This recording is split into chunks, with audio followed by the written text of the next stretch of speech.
តោះបងប្អូនអរគ្នាទៅលេងជីផាតជាមួយខ្ញុំវីដេអូនេះនឹងប្រាប់បងប្អូនទាំងអស់គ្នានៅការដើរលេងដែលអត់មានព្រៀងទុកនឹកឃើញម្សិលមិញស្អែកទៅតែម្ដងយើងទៅណាគឺទៅជីផាតព្រោះថាល្បីមួយរយៈនេះល្បីជីផាតល្បីតតែមែនទេល្បីខ្លាំងខ្ញុំនឹងនាំបងប្អូនអរគ្នាទៅ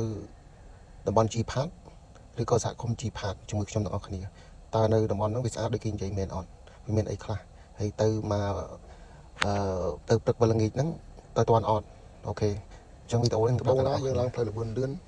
ចេះជិះរហូតទៅដល់ផ្លូវ47ហើយចុះតាមផ្លូវ47បន្ទាប់ពីយើងចេះជិះដល់47ហើយបន្ទាប់មកគឺយើងជិះបន្តដំណើរទៅមុខទៀតចេះជិះទៅចេញពីកំពង់មួ47ហ្នឹងយើងជិះប្រហែលជា50នាទីដល់ច្រកចូលជីផាតនៅខាងស្ដាំដៃ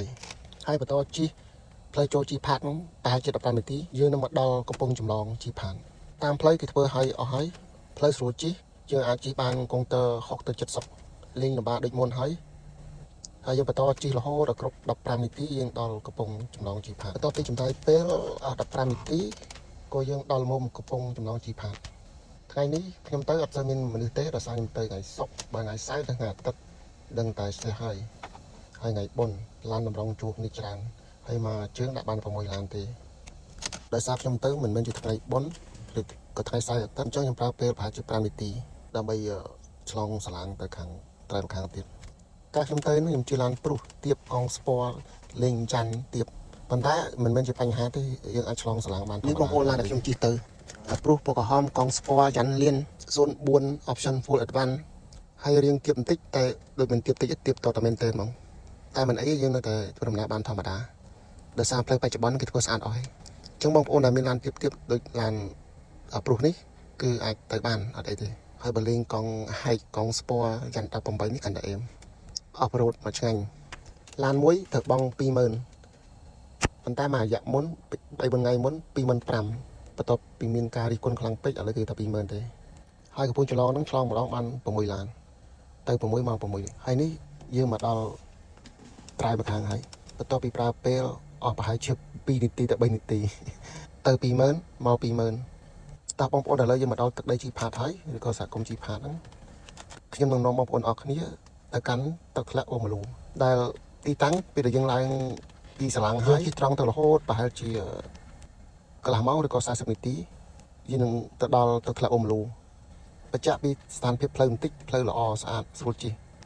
អត់មានកលុកទេផ្លូវហើយបងប្អូនបានទៅខែនេះអេមស្រេហ្មងអេមបដ ாய் នៅតាមផ្លូវគឺជាការតរេនជាជួរមានបងប្អូនលក់តរេននៅមុខផ្ទះរបស់គាត់ចការគាត់នៅក្រោយផ្លែតរេនចាប់ដើមទុំបដាដែលយើងអាចចូលទៅបេះបានហើយតម្លៃគេលក់1គីឡូខ្ញុំសួរគេគឺ1គីឡូ16000ទៅ15000នេះបងប្អូនយើងត្រូវប្រើពេល40នាទីដើម្បីទៅដល់ទឹកធ្លាក់អូម៉ាឡូបន្ទាប់ពីធ្វើដំណើរបានប្រហែលជា30នាទីមកដល់ភ្លើងស្តុបនៅកណ្ដាលព្រៃបងប្អូនឯងមើលចម្លែកទៀតណាកណ្ដាលព្រៃមានភ្លើងស្តុបក៏នាំគ្នាឈប់មកសន្ទុះខ្លាចមានប៉ូលីសចរាចរណ៍ចាប់និយាយលេងបងប្អូនអរគ្នានេះគឺជា restaurant ផ្ទះលំហែកាយរបស់គាត់ដែលឈ្មោះថា Stop Stay ការដែលគាត់យកភ្លើងស្តុបមកដាក់ពីមុខនឹងហ្មងបើបងប្អូនបានទៅគឺវាអារម្មណ៍ប្លែកចម្លែកដែលមានភ្លើងស្តុបនៅកណ្ដាលព្រៃ concept ហ្នឹងនេះគាត់ហ្នឹងមួយយ៉ាងដែរអត់ដែលឃើញលុយបន្ទាប់ពីយើងជប់ចាំភ្លើងស្តុបមួយផ្លេតអត់មានប៉ូលីសចរាចរណ៍អញ្ចឹងក៏យើងបន្តដំណើរទៅមុខទៀតត្រូវប្រើពេល10នាទីទៀតដើម្បីដល់ទឹកធ្លាក់អូម៉ាឡូហើយនេះបងប្អូនយើងចេះតែជិះទៅដើម្បីប្រគ្រប់ម៉ោង10នាទីហ្នឹងនឹងដល់ទឹកធ្លាក់អូម៉ាឡូហ្នឹងហើយ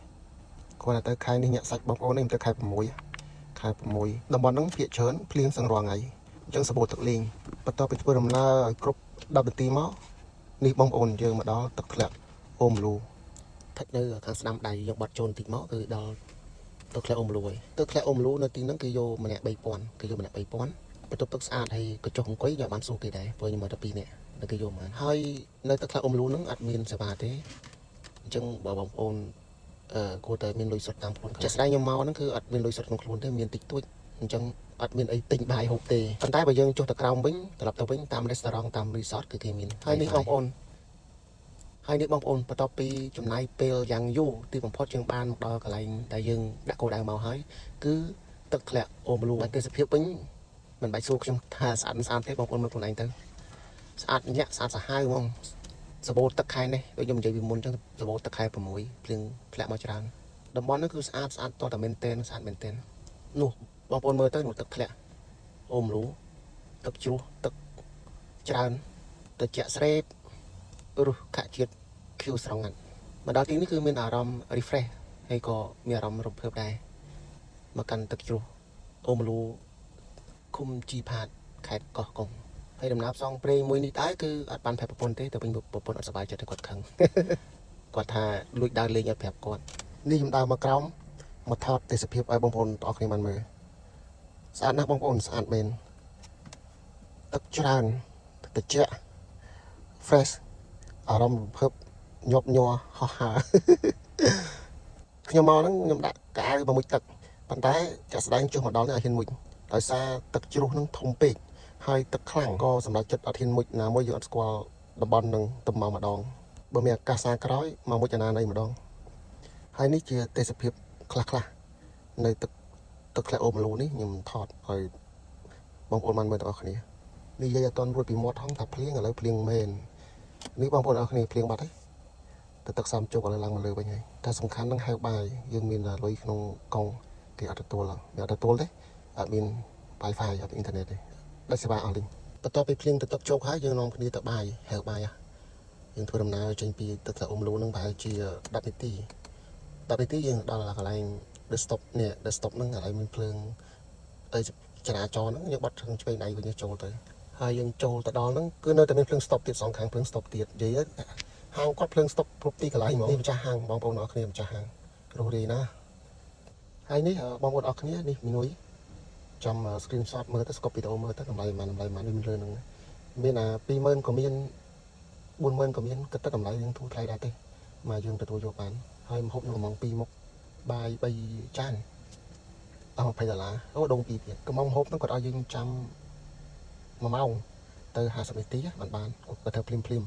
ហើយតើនេះក៏ចេះសំណេះសំណាលសួរគាត់ពីនោះពីនេះធ្វើបាននេះកន្សត់ធ្វើបែបនេះបែបនោះចឹងដើម្បីបាន idea ពីគាត់ខ្លះ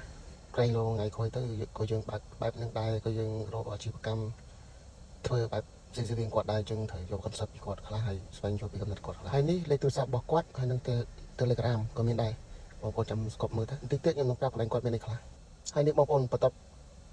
ពីរងចាំអស់រយៈពេល50នាទីទីបំផុតអាហារក៏មកដល់ម្ហូប2មុខបាយ3ចានដង2យើងចំណាយអស់$20អាហារមួយពេលចង់និយាយថាបាយផ្ទះអត់ឆ្ងាញ់ទេបាយកាត់ឆ្ងាញ់ទេតបាយនៅជីបន្ទាប់ពីញ៉ាំឆ្អែតក៏មានពេលថតទេសភាពនៅកន្លែងហ្នឹងឲ្យបងប្អូនមើលទាំងអស់គ្នាតែកន្លែងគាត់ហ្នឹង The Stop Stay ឈ្មោះគាត់ថតចុះថតឡើងក៏ឃើញផ្លែភ្ញៀវហ្នឹងហើយផ្អែមដើមផ្អែមគាត់ថាអូណៃបេះមិនបេះទៅយកមិនយកទៅហើយវិចផ្លែអ្នកផ្ទះផងខ្ញុំម្នាក់ក៏ជាមួយកាកដាមិនប្រអន់យូរទេកាកដានៅឡើងទៅលើហើយខ្ញុំនៅក្រោមព្រោះគាត់និយាយថាដើមភ្ញៀវទាំងអស់ហ្នឹងគឺទុកឲ្យភ្ញៀវគាត់មកទេអញ្ចឹងខ្ញុំជាភ្ញៀវដែរអាចបេះបានបងប្អូនអរគ្នាបេះតម្លាក់នេះបានមកកំភ្លោះនេះល្អមែនទែនគាត់ចង់ញ៉ាំនេះបងប្អូនតំណងនេះកាកដាលើកឲ្យមើលតំណងហើយផ្អែមភ្ញៀវផ្អែមតោះបន្ទាប់ពីបេះភ្ញៀវហើយខ្ញុំនាំបងប្អូនអរគ្នាទៅខាងក្រោយមានទឹកដែលហូរមកពីទឹកធ្លាក់អូមលូហ្នឹងទេសភាពហ្នឹងក៏ញាក់សាច់ដែរបងប្អូនហើយនេះហើយបងប្អូនឃើញតង់ឲ្យក្រេនេះគឺ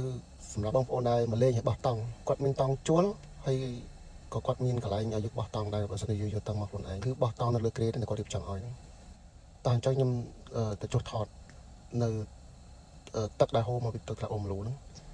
នេះបងប្អូនអរគ្នាយើងធ្វើដំណើរទៅក្រោមហើយតាមផ្លូវទៅក្រោមហ្នឹងក៏មានកន្លែងដែលគាត់ធ្វើសម្រាប់ភ្ញៀវដែលមកលេងមានរៀនសម្រាប់អង្គុយលេងឈៀលពេលយប់ឡើង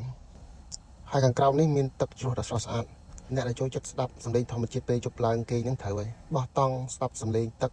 ស្រូបយកខ្យល់អាកាសបរិសុទ្ធមកជីផាតហ្នឹងត្រូវហើយតំបន់អេកូធម្មជាតិពិតស្រស់ស្រាយគឺខ្ញុំមានដំណើរផ្សងព្រេងមកព្រឹកវល់ល្ងាចហ្នឹងអត់សូវសប្បាយទេតែបើចង់បានសប្បាយហើយជីវិតភ្ជាប់ជាមួយនឹងធម្មជាតិដល់តែគេនឹងមួយយប់ឬក៏ពីរយប់ដើរលេងបានច្រើនកន្លែងបងប្អូនកន្លែងគាត់ក៏មានការរៀបចំជាក្រុមជាធូរដែរហើយនេះជាបងម្ចាស់ហាងដែលខ្ញុំជួបពីមុននេះ The Stop Stay ហ្នឹងកន្លែងគាត់ទទួលការរៀបចំជាធំជាធូរជាធីមជប់ឡើងមានបរិយាកាសល្អមានភ្លើងមានឆាកតន្ត្រីឲ្យយើងនិយាយចុះនិយាយឡើងដល់មកទៅផ្ទះល្មមដោយសារនៅឆ្ងាយហើយយើងវិលល្ងាចហ្នឹងយើងក៏ជម្រាបលាគាត់ហើយយើងធ្វើដំណើរទៅផ្ទះវិញទៅសរុបទៅមកទ្រីបនេះគាត់មកសវ័យទេមកស្គាល់ទេដើម្បីថ្ងៃក្រោយយើងមកលេងនេះយើងស្គាល់ទីតាំងស្រាប់កន្លែងស្នាក់នៅស្ថានភាពផ្លូវទេសភាពនឹងតែវាយ៉ាងម៉េចតែឥឡូវបានស្គាល់ហើយបងប្អូនបានស្គាល់ហើយស្អាតដូចគេនិយាយមែនស្អាត